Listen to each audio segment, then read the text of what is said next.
हरि दर्शन की प्यास।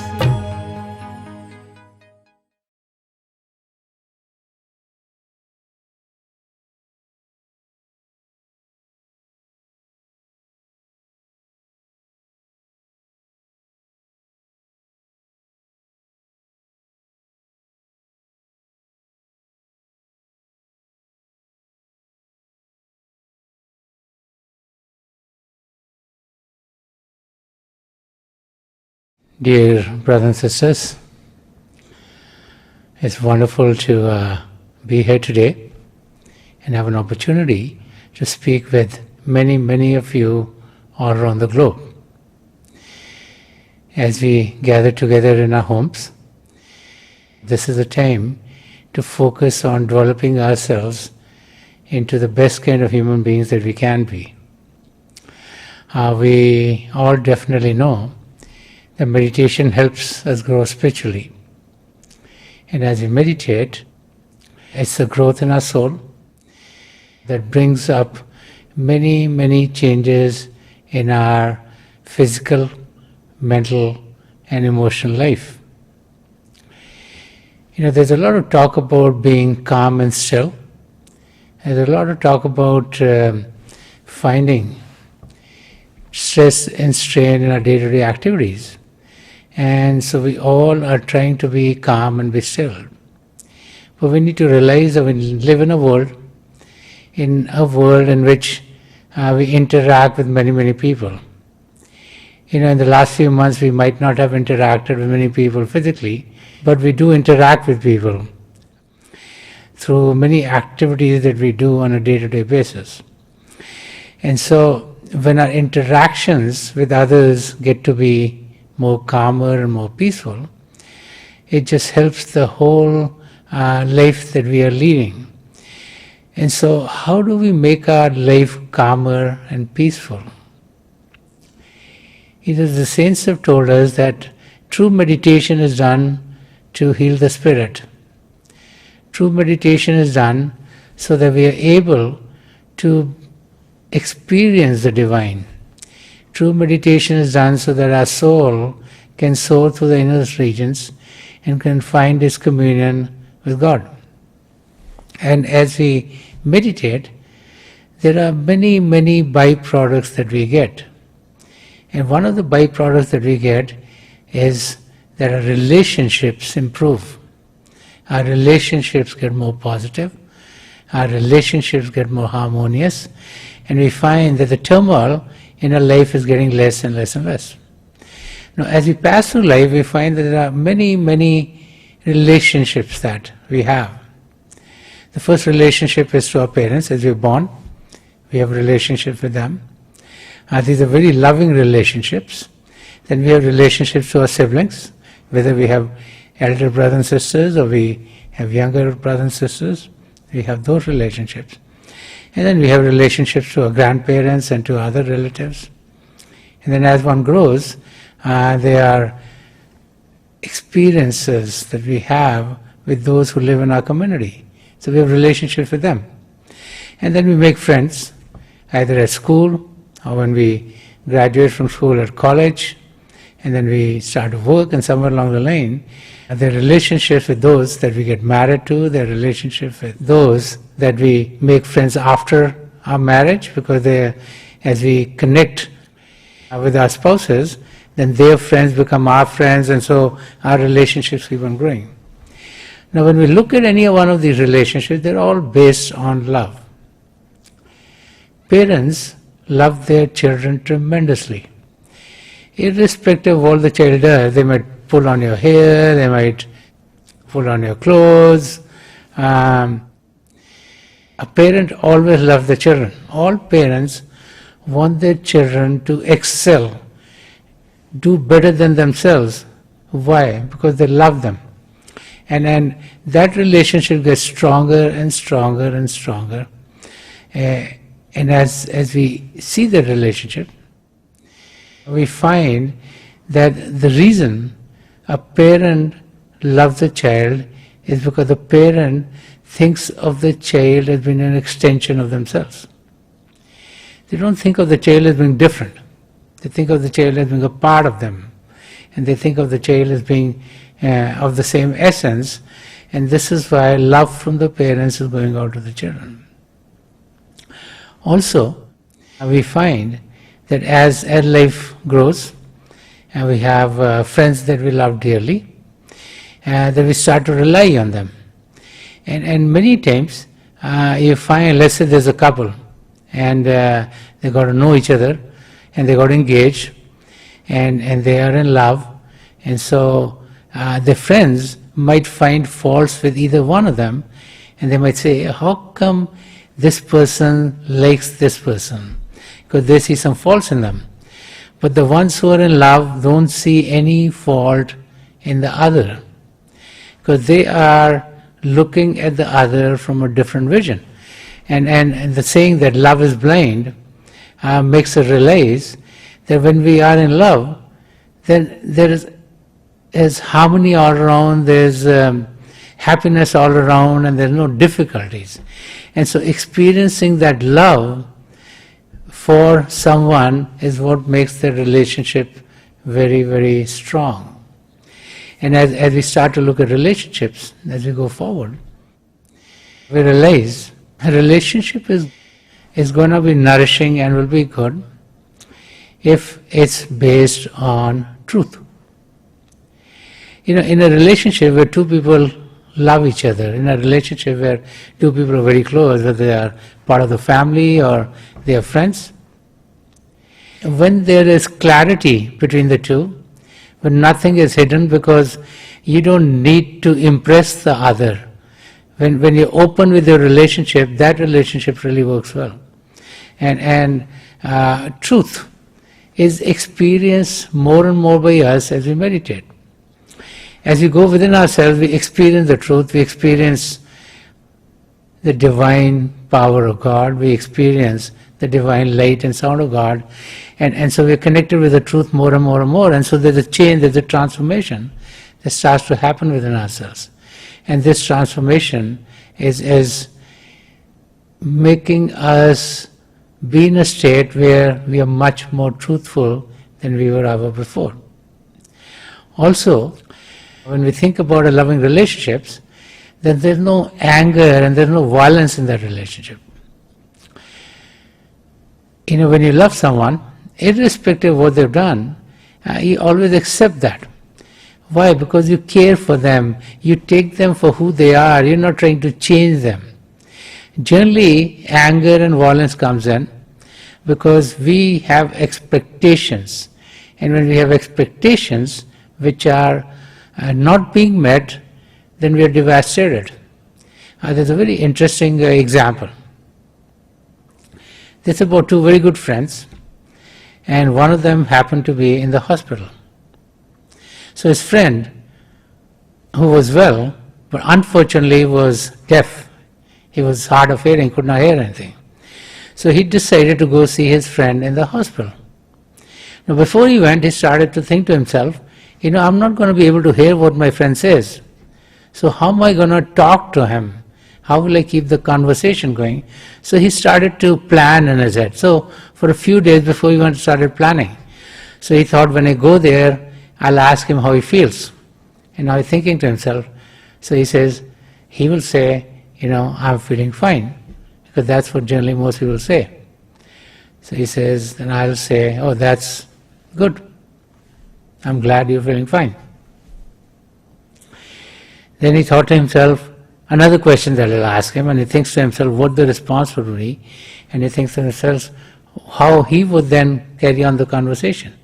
So he planned and he practiced and he got ready and went to see his friend. So he gets to the hospital and he is with his friend. So he asks him, you know, how are you doing? So his friend says, I'm doing terrible. So he says, oh, that's very fine. I hope things are going to be even better for you. And his friends are thinking, what is wrong with this guy? I'm saying I'm feeling terrible, and he's saying, oh, that's fine. And then this person asks his friend who's sick, he say, how did he get sick? So he thought he'll say, I have a cold, or I got this disease and this disease. And instead of that, the response came, I was poisoned. Now the person who asked the question was thinking that the response would be something like, I have this sickness or this sickness, so I'll say, oh, that's okay, there's nothing to worry about. And so he responded, oh, that's nothing to worry about. And now his friend is getting angry in the bed. He says, what's wrong with you? I said, I got poisoned. And he's saying, that's nothing to worry about. And then he asked him again, he says, when are you going to be leaving here? And his expectation is, say, in a couple of days. But his friend said, this could be fatal, I would never leave here. So his friend who had come to see him said, oh, that's very good, well, we will be seeing you pretty soon. And in the meantime, the person who was sick got very, very angry, and he picked up the pillow next to him and threw it at this guy and said, get out of here. So when communication is not happening properly, because most people, when they communicate, they are talking about themselves. They're not listening to what the other person is saying, which is what was happening in this conversation. If you listen to two people talking, you'll find that one is saying, oh, I did this, this and this, right? The other one says, oh, I did this like 10 years ago. Okay? And instead of trying to say good things about whatever someone has achieved or done, we're always trying to show, oh, we've done this before, or we've done this better than you, or we've done this in a much easier way, or we did this many, many moons ago. And so the conversation never gets to be on any topic, it's always about me, me and me. And that is what creates trouble, because when two people are talking, and this person is talking about themselves, and this person is talking about themselves, there's no common ground. None of them are happy after the conversation is over. But as we meditate, as we connect with the divine light and sound of God within ourselves, the realization that we can experience the divine light, the realization that we can experience divine sound sets in. And then we also realize that if we can experience the divine light and sound of God, so can everyone else. And when that happens, then we realize that everyone else is an extension of ourselves. And it is then that our relationships with them get to be positive. Otherwise, it's the ego in us which gets the better of us. We always try to show others that we are better than them. We always try to lead our lives in a manner in which we portray ourselves as someone different than what we are. In our homes we would be one way, but on the outside we would be another way. Because we are always trying to portray ourselves in a manner in which we would like people to see us. And so when we do meditate and when we connect with the divinity within ourselves, the divine light and sound of God, then what happens is that there's a transformation that happens automatically. We become loving, we become caring, we become helping. And so in our relationships we extend a helping hand. Communication comes from commune, which is a Latin word, I think. And commune is a meeting, getting together. Okay? And so when two people are meeting, then that relationship needs to be loving. And if the relationship is loving, then you'll find that all good things will be coming in that relationships. But if there's violence, there's anger, there's greed in that relationship, then nothing will work well. So as we meditate, the virtues of fleshless service, the virtue of truthfulness, the virtue of humility, the virtue of being non-violent, they all set in. And as they set into our being, then our life becomes such that these traits are what are coming out of us. And so when we meet someone, it's not with ego, it's with humility. We respect them. We don't look down upon them. We are caring about them. When we talk to them, we are uttering words which are very sweet, which would put a balm on the difficulties, would not create any more difficulties for them. When we would be talking to them, it's not with anger, it's only with love. And when we're around them, we would make sure that their life gets better. And so these traits start to come in our being more and more and more as we meditate. In the ethical virtues, we need to inculcate in our being. Now, as we experience the divine light and sound of God within ourselves, then these virtues automatically start to grow. And as we experience them more and more in our being, then we find that life for us gets happier and life of everyone else around us gets happier. We need to be happy, we need to be joyed, we need to experience all the joys of life. This life is given to us to experience God. Okay. God in the East has been talked about Sat, Chit and Anand. Sat means the truth. We all hear about God being truthful, that we should be truthful, and how important it is to be truthful. Chit is consciousness. We all also hear about being conscious. Right now we are conscious of a physical being, that we should be conscious about a spiritual being. And we should heal the spirit, and we should heal the soul. And if the soul is healed, then our physical and our mental and emotional states would be healed. So we read a lot about being conscious of ourselves, being spiritually conscious, realizing that we're a part of God, realizing that God is not on the outside, God is within ourselves. But little attention is given to the third trait, which is Anand. Anand means to be in a blissful state. And a blissful state only comes in when we are in love. So finding the love of God is the key. Experiencing the love of God is the key. God is not sitting up in the sky. God is within each and every one of us. So learning the techniques of going within, which are what our meditative processes, we are able to experience the love of God. God is within each and every one of us. And at the physical level, we are not going to be experiencing God. At the physical level, all we experience are inputs that we get through our eyes, our ears, our nose, our throat, or other openings in the body. We need to get to a state where we can experience God.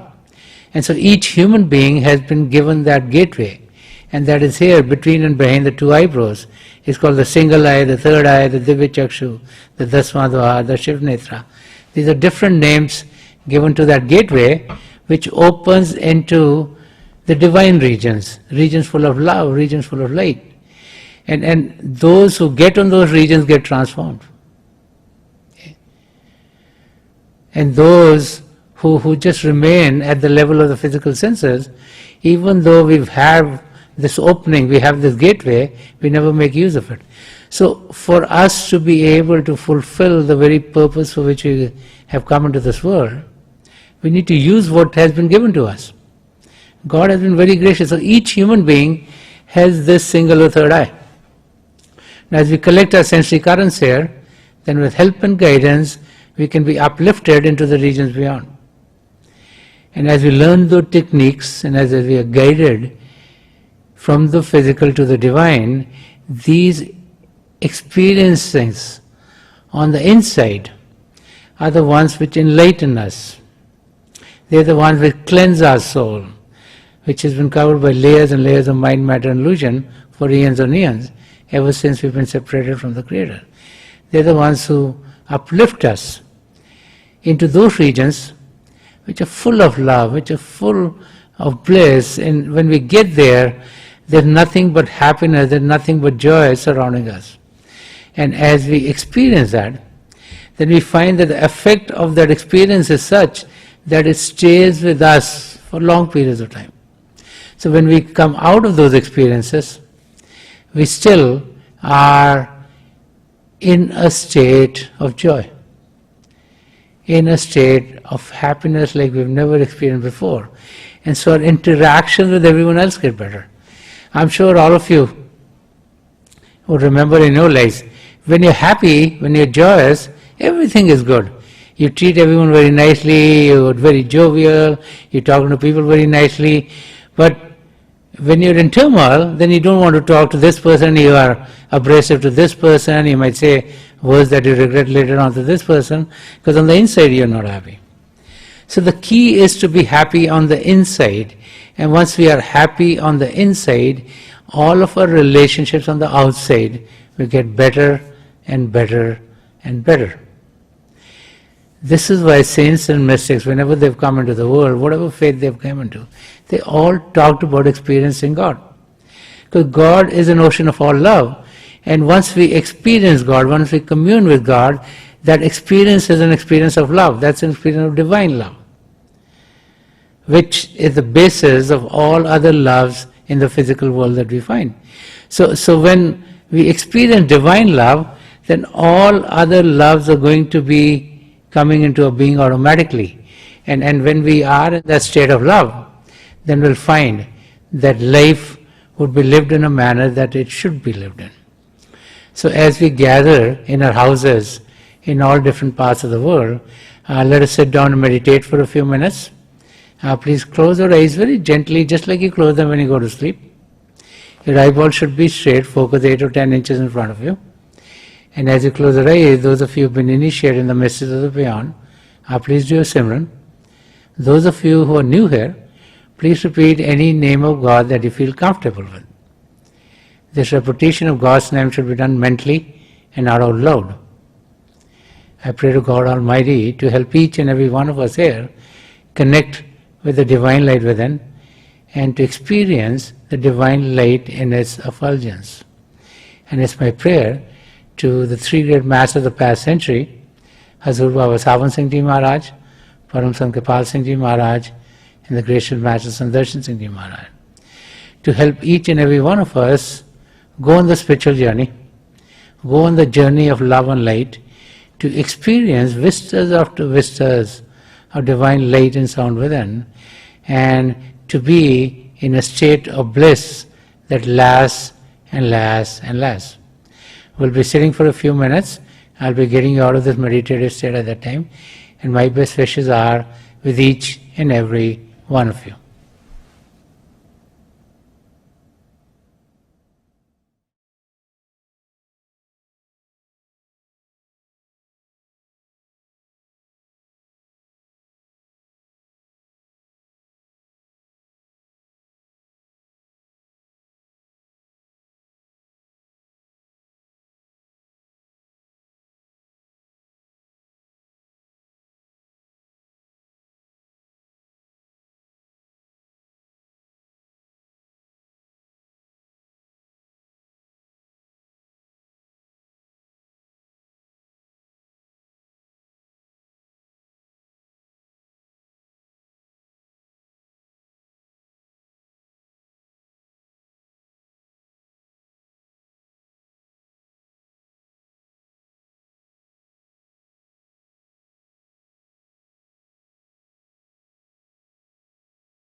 Please leave off. छोड़ दीजिए जी.